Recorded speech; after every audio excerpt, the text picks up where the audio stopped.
Hemos tenido jornadas del seminario El Discipulado en un mundo multicultural con el pastor y doctor Samuel Chávez. Y queremos compartirlo con ustedes porque sabemos que son enseñanzas bíblicas fundamentales para el cristiano.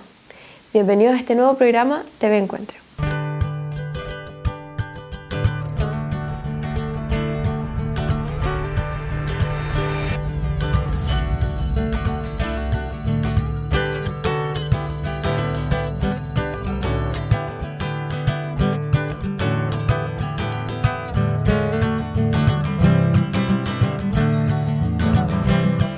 Iglesia Encuentro con Dios presenta TV Encuentro, un refrigerio a su corazón.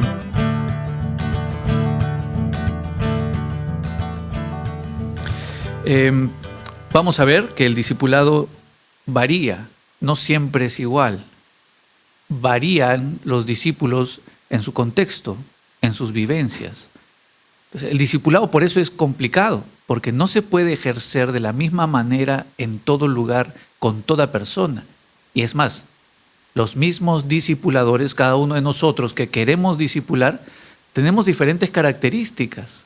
No podemos pedir que alguien discipule de la misma manera que yo lo hice, porque algunos somos introvertidos y otros son extrovertidos. A algunos les cuesta mucho más entablar una conversación y otros les fluye y son encantadores, ¿no? Generalmente sucede que los introvertidos que no tienen esos encantos, pues piensan que el discipulado no es para ellos.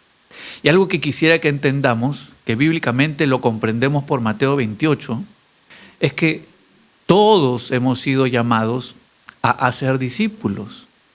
Todos.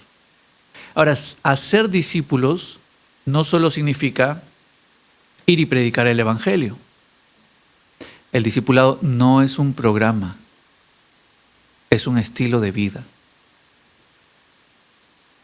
Y si nosotros somos seguidores de Cristo, debemos ser discípulos y debemos ser discipuladores.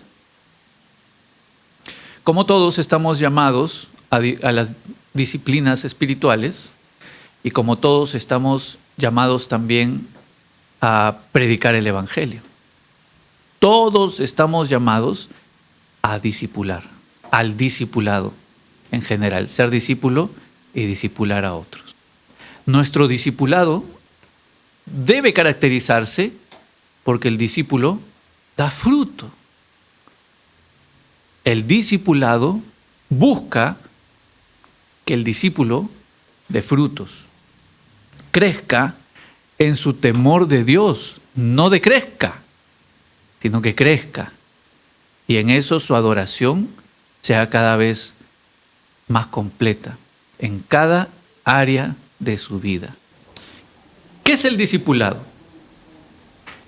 El discipulado implica un cuidado intensivo. Escuchen cómo suena, ¿no? Un cuidado intensivo de los nuevos creyentes. Cuidado intensivo.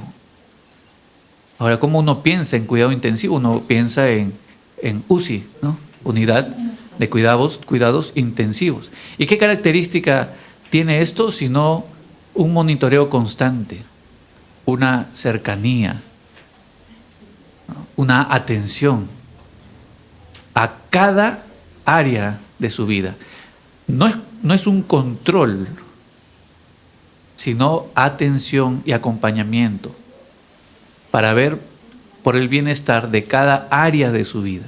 Es un cuidado intensivo de los creyentes nuevos. A veces pensamos, ya se convirtió, qué bueno, ya está. Ya tomó decisión por Cristo, excelente, ya terminamos la tarea. Cuando en realidad, cuando nace un nuevo ser, cuando nace un bebé, ¿qué toca sino el cuidado intensivo para alimentar, para limpiar, para proteger? Un nuevo creyente requiere ese cuidado intensivo. Pero ¿por qué el discipulado, ser discípulo, es tan difícil. No es fácil ser discípulo. Y en ello también, ¿por qué es que el discipular es tan difícil? Si fuera sencillo, todos estaríamos en ello. Todos seríamos discípulos y todos discipularíamos a otros. Ahora, hay dos tipos de discipulado, porque uno podría decir, no, a mí ya me discipularon, y pensar que no necesitamos discipulado.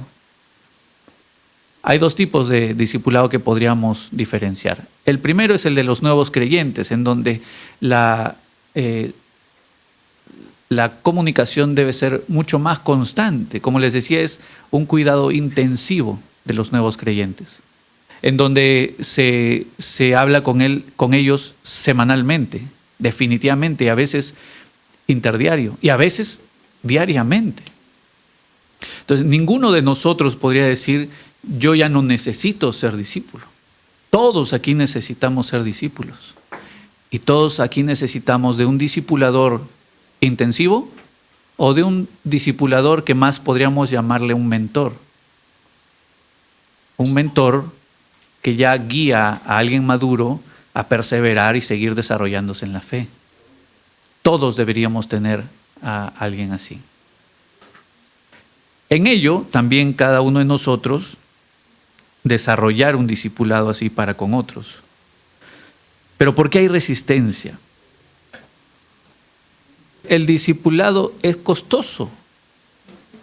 Cuesta y cuesta mucho. Demanda un gran compromiso.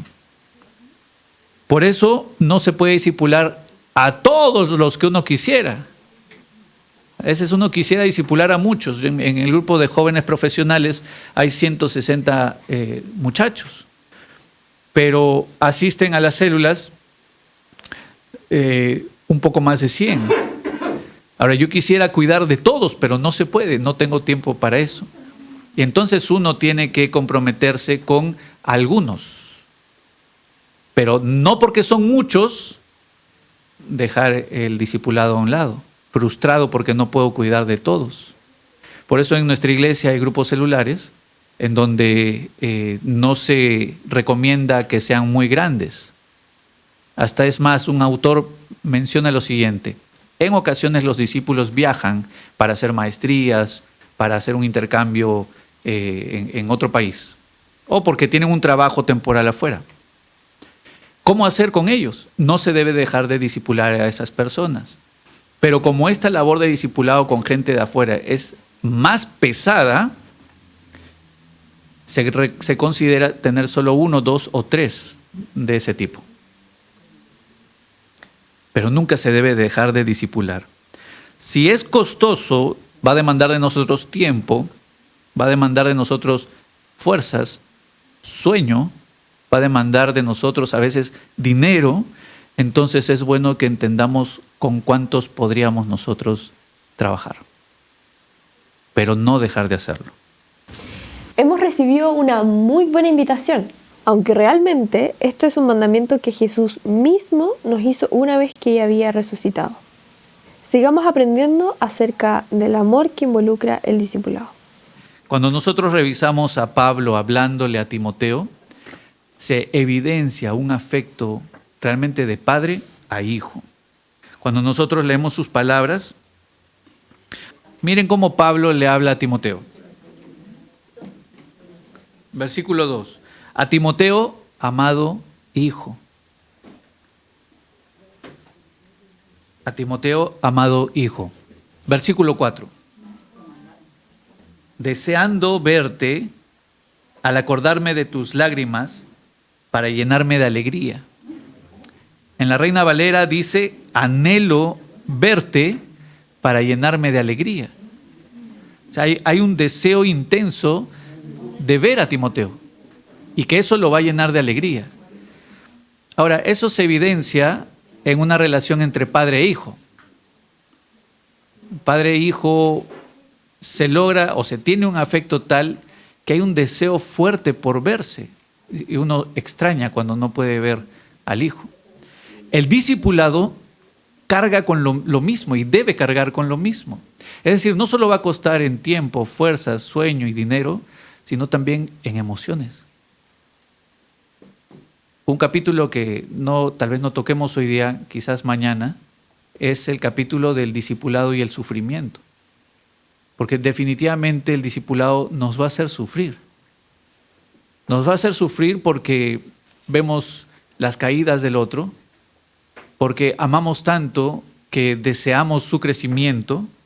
Es algo que Pablo también les dice a los Gálatas, ¿no? En Gálatas 4, versículos 19 y 20. Sufro dolores de parto por ustedes. Ahora, Pablo no está mencionando algo exagerándolo. Realmente hay un dolor profundo en él, deseando que ellos maduren, que por fin entiendan y maduren en su fe. El discipulado debe tener esa característica de sentir al otro como hijo.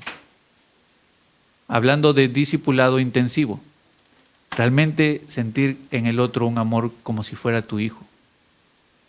¿Qué sucede si es que ustedes ven a su hijo, bebé, que no ha subido de peso? Pasó una semana y no ha subido de peso. ¿Se preocupan? ¿Qué si son padres primerizos?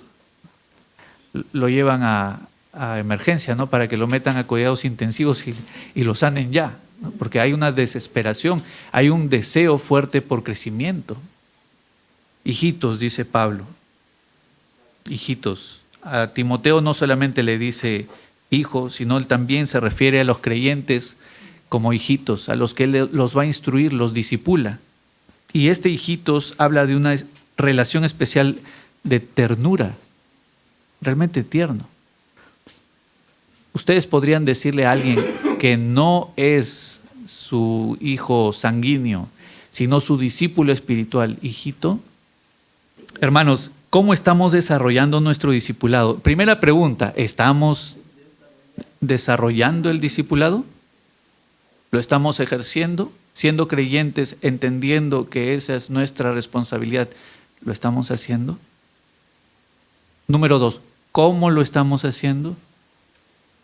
¿Realmente siento un amor tierno por el discípulo que estoy guiando a Cristo para que crezca en Cristo? ¿Realmente me duele profundamente, lloro en oración por el hijo espiritual que veo alejándose de los caminos? En 1 Tesalonicenses 2 encontramos otro ejemplo también. Versículos 7 y 8. Dice: más bien demostramos ser benignos entre ustedes, como una madre que cría con ternura a sus propios hijos. Teniendo así un gran afecto por ustedes, nos hemos complacido en impartirles no solo el Evangelio de Dios, sino también nuestras propias vidas, pues llegaron a ser muy amados para nosotros. Hermanos, ¿hemos sentido eso alguna vez en el discipulado? Si somos de la iglesia y no estamos discipulando, no estamos siendo obedientes. Podríamos tener una cabeza muy grande, llena de conocimiento, pero solo eso. Y unos brazos flacos que no pueden ni siquiera clavar un clavito, que no pueden hacer más trabajo. Una gran cabeza, pero raquíticos. Y eso nos puede pasar a cualquiera de nosotros. ¿Nuestros discípulos hacen discípulos? Pensando aún en nuestros hijos, ¿no? Y no importa la edad. Ahora, tal vez nuestros hijos están como Felipe. Conocen, pero están desanimados. Esperado y no ha llegado. Mira a los romanos más bien que nos han invadido. ¿Cuándo se cumplirá lo que Dios dijo? Y tambalean en sus convicciones. Tal vez solos, ya no se rodean de gente creyente. Ellos aún pueden ser discípulos de Cristo. ¿Podría discipular a alguien que no congrega o que es inconstante en congregar? No, es un riesgo. Alguien que entiende que tiene que ser discipulado, congrega, es parte de la iglesia local, ama a su iglesia local y por ello cumple la función a la que está llamada la iglesia local, discipula, de manera individual, de manera intencional, acercándose y pasando tiempo. Sí. De ahí la importancia del testimonio personal también. También. Que se va transmitiendo al discipulado. Exacto. Si el discipulador no tiene un testimonio íntegro, de integridad de vida, mal va a poder discipular. ¿Qué reproduciría? Exactamente. Uno reproduce lo que es, lo que tiene dentro, al final lo reproduce y lo he visto muchas veces. Entendiendo que el conocimiento es fundamental para ser un mejor discipulador, yo hago la relación con padres que están con su primer hijo. A uno en la familia no le enseña a ser padre, pero tienen al primer hijo y se vuelcan a ellos con bastante ignorancia, pero con tanto amor que los logran sacar adelante. Yo quiero entender que el discipulado, el discipular, ¿ya?, tiene alguna relación con esa forma de mirarlo, porque normalmente, y me parece que es lo que yo estaba escuchando acá y que es lo que pasa en mi corazón también, uno tiene mucho temor de discipular porque puede reproducir cosas que no están en el camino, pero ese temor se debe desvanecer porque si en lo humano podemos hacerlo con un hijo, en la familia espiritual lo vamos a poder hacer también porque vamos a estar conducidos por el Espíritu Santo. Es decir, no hay que tener temor de discipular. Eso es lo que quiero sacar como conclusión y saber qué es lo que piensa usted, digamos. Sí, tiene razón, da mucho miedo discipular, porque alguien empieza a depender de ti.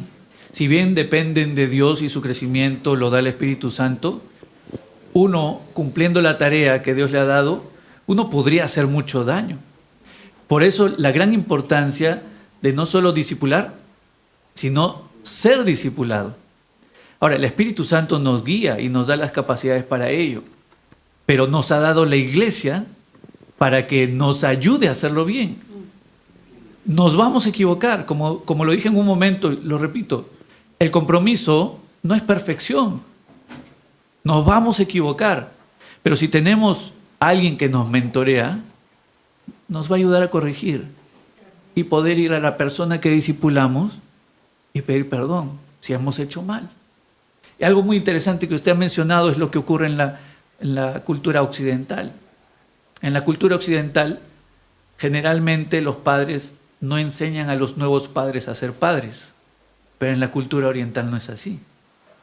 En la cultura oriental los padres están con los hijos cuando tienen sus hijos y les enseñan a ser papás.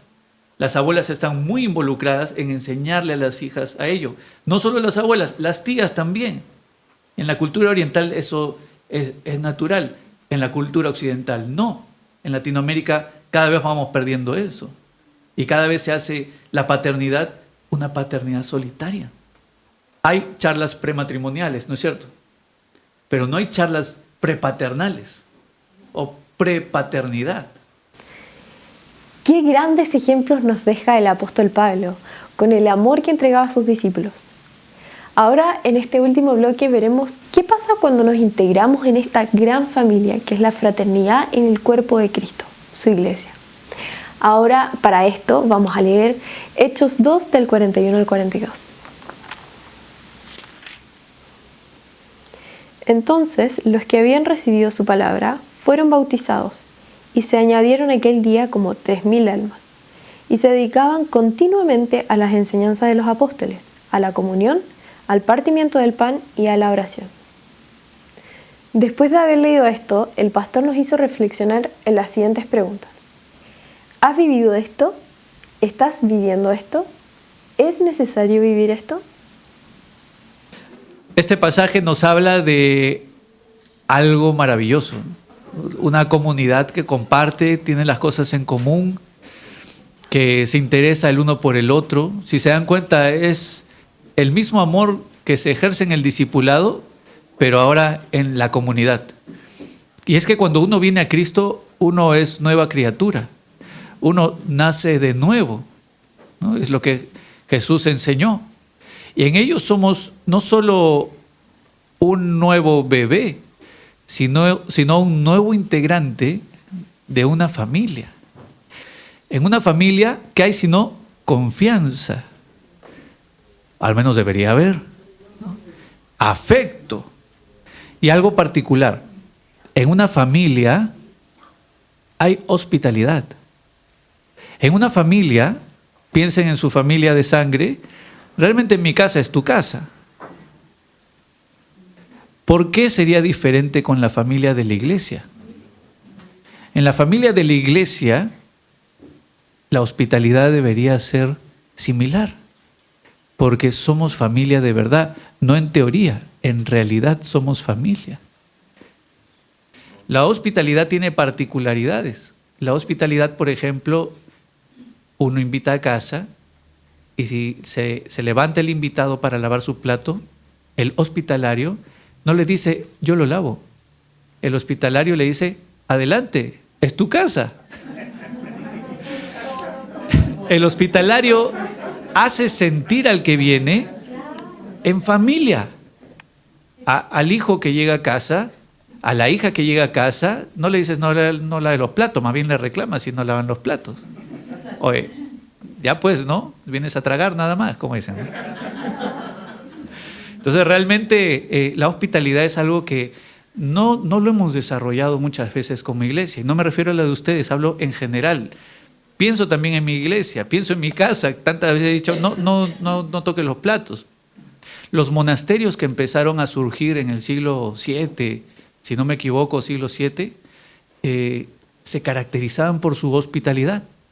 Tenían siempre cuartos dispuestos para los forasteros, para los que llegaban, y los recibían y los alimentaban y los cuidaban. Había un límite de días que podían quedarse y de ahí tenían que salir, ¿no? Pero los recibían y los cuidaban. Los hospitales, hospitalidad, tenían esa característica. Y eso parte de la fe cristiana. Y eso muchas veces hemos perdido. Realmente nosotros deberíamos disfrutar ese Hechos 2, 41 y 42 que hemos leído hoy. Si hay desacuerdos, si nos herimos el uno al otro o alguno más que a otro, pues se conversa. ¿Qué se hace en la familia? Se conversan de esas cosas. No para buscar justicia para mí, sino para buscar el bien del otro. Y si es mi hijito que no levanta su plato, pues le enseño a levantar su plato, ¿no? Y con amor. No, a veces en casa hemos aprendido mal también. Nos han tratado de criar y educar de maneras inadecuadas. Bueno, la Biblia nos marca la pauta de cómo discipular, de cómo formar el carácter de Cristo en nosotros y en otros. Y algo particular es que este mundo está siempre viendo la toxicidad del otro, pero no reconoce su propia toxicidad. Realmente todos somos tóxicos. Todos somos tóxicos. Y el cristiano realmente busca hacer y desarrollar un carácter detox, ¿no? Más bien un carácter que ayude a resolver la toxicidad en las relaciones que tiene. Si nosotros tenemos esa idea fuerte en nuestro corazón, entonces formaremos discípulos con el mismo sentir, que no apuntan solo a sus intereses, sino que ven por la iglesia local, mi familia, y aún más allá, porque tenemos hermanos en otras denominaciones. Claro. Entonces también yo amo a mis hermanos de otras denominaciones. Esos hermanos son familia también. Independiente de cultura, estrato social, raza, independiente de todo. Abrirle las puertas solo a los de mi condición económica, no. Abrirle la puerta a mis hermanos, a mi familia. Pero hay algo interesante que empieza a suceder. Que yo me asocio tan lindo con gente de otra denominación, pero con mi iglesia local no. Uy, que considero a pastores de otras denominaciones, pero no considero a mi iglesia local. Ese es un desorden. No puedo yo quebrantar la unidad que tengo con mi iglesia local y pensar que estoy bien porque estoy unido a iglesias o a creyentes de otras denominaciones. Por otro lado, ¿en qué ayuda esto? Con esto terminamos. ¿En qué ayuda el mantener esa cercanía con la familia, el entender que somos una comunidad y discípulos que crecen en comunidad? Uno de los grandes beneficios de estos es que ayuda a la práctica de la santidad. Cuando uno anda en pecado, aún, ¿cómo ir a la iglesia si no podría participar de la cena del Señor? Si estoy en pecado, ni siquiera voy a entender bien lo que cantan, no lo voy a sentir culpa. Fíjense cómo es que el congregar, el mantener comunidad con mi iglesia local, aún me acusa de mi pecado, para yo luchar contra mi pecado, buscar santidad y disfrutar de lo que Dios me ha dado, mi familia. Si nosotros cuidamos la comunidad, la iglesia local, vamos también a combatir el pecado de nuestros hermanos. No matando a nuestros hermanos, no aniquilando a los que han pecado, sino doliéndonos por el pecado de nuestros hermanos, confrontando el pecado de nuestros hermanos, orando por nuestros hermanos para que se arrepientan. Si nosotros cuidamos la comunidad, vamos también a cuidar la santidad de nuestros hermanos. Así que qué necesario es entender que el discipulado se da en comunidad. El crecimiento a la imagen de Cristo se da en comunidad, nunca individualista. Por eso, para que esto se dé, se necesita ser discípulo, tener un mentor y discipular. Y ahí se forman las relaciones que logran la familia que deseamos en la iglesia. Tal vez una tarea, Filipenses 2:3, y nos llevamos esta pregunta para meditar en este versículo. ¿Cómo cambia este pasaje nuestra forma de tratar a la iglesia? Muchas gracias por la atención prestada. Tenemos el deseo y la misión de compartir este estudio para seguir haciendo discípulos tal como el Señor nos encargó. Nos vemos en una próxima oportunidad. Iglesia Encuentro con Dios presentó TV Encuentro, un refrigerio a su corazón.